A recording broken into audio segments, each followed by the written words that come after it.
کفری بدتر از کفر. بینندگان عزیز، در ماه محرم سال 1432 هجری قمری کلیپی به عنوان کفرگویی مداح رافضی از شبکه جهانی وصال حق نشر گردید. بیایید با هم یک بار دیگر این کلیپ را ببینیم.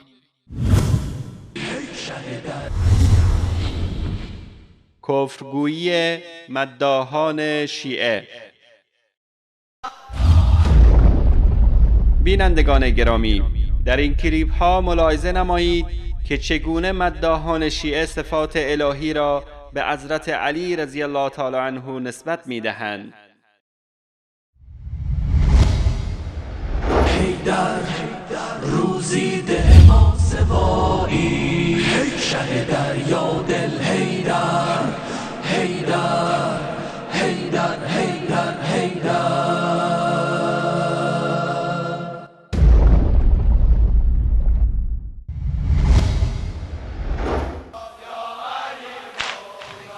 حیدر حیدر آینه کبریایی، حیدر حیدر خالق ارض و سمایی، حیدر حیدر روزی ده ما سوایی، دریا دل حیدر.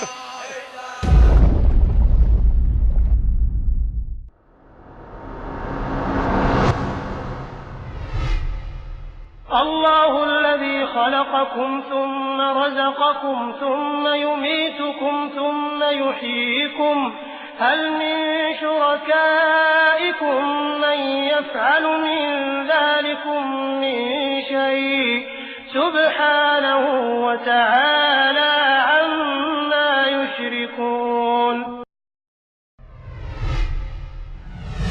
الله ذاتی است که شما را آفرید، آنگاه به شما روزی داد و سپس شما را میراند و دوباره شما را زنده می کند. آیا هیچ یک از معبودانتان می تواند بخشی از این کارها را انجام دهد؟ پروردگار از آنچه شرک می ورزند پاک و برتر است. بینندگان گرامی، در ماه محرم امسال یعنی سال 1433 هجری قمری شبکه‌های رافضی خواستند که این کفرگویی را اصلاح نمایند. آمدند و جمله حیدر خالق ارض و سمایی را به حیدر حاکم ارض و سمایی عوض نمودند که متاسفانه باید گفت از چاله به چاه افتادند. با هم کلیپ جدید کفرگویی این مداح شیعه رافضی را می‌بینیم. حاکم ارض و سمایی، حیدر حیدر حاکم ارض و سمایی، حیدر حیدر حاکم ارض و سمایی، حیدر حیدر روزی ده ما سوایی، شه دریا دل حیدر. برادران و خواهران مسلمان، شاعر چه زیبا فرمودند که خشت اول گر نهد معمار کج، تا ثریا می رود دیوار کج.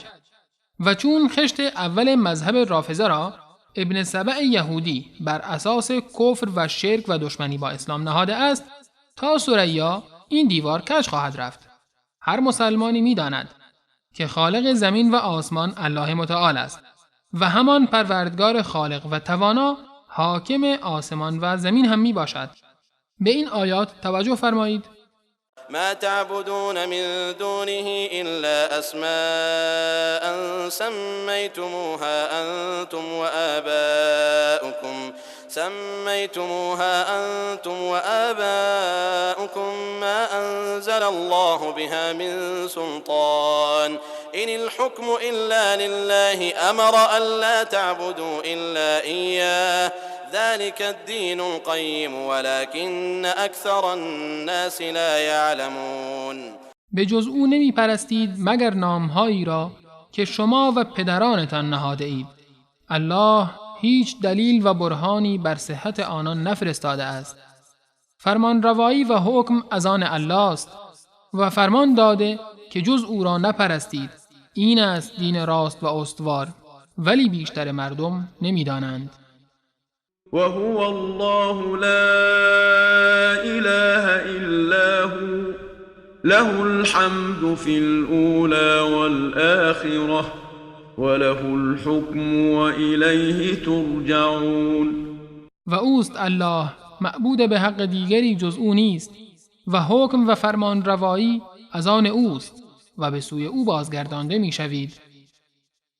ولا تدع مع الله إلها آخر لا إله إلا هو كل شيء هالك إلا وجهه له الحكم وإليه ترجعون.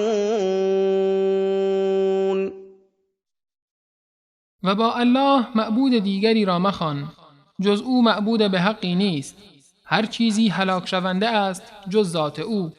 فرمان روایی از آن اوست و همگی شما به سوی او بازگردانده می شوید. ألم تعلم أن الله له ملك السماوات والأرض وما لكم من دون الله من ولي ولا نصير. آیا نمی‌دانی که حکومت و پادشاهی آسمان‌ها و زمین از آن الله است و شما جز او سرور و یاوری ندارید؟ إن الله له ملك السماوات والأرض يحيي ويميت وما لكم من دون الله من ولي ولا نصير. همانا فرمان روایی آسمان‌ها و زمین از آن الله است، زنده می کند و می میراند و جز الله یاور و مددگاری برای شما نیست. ألا له الحكم وهو أسرع الحاسبين. هان بدانید که فرمان و داوری از آن الله است و او سریع ترین حسابگران است. إن الحكم إلا لله أمر ألا تعبدوا إلا إياه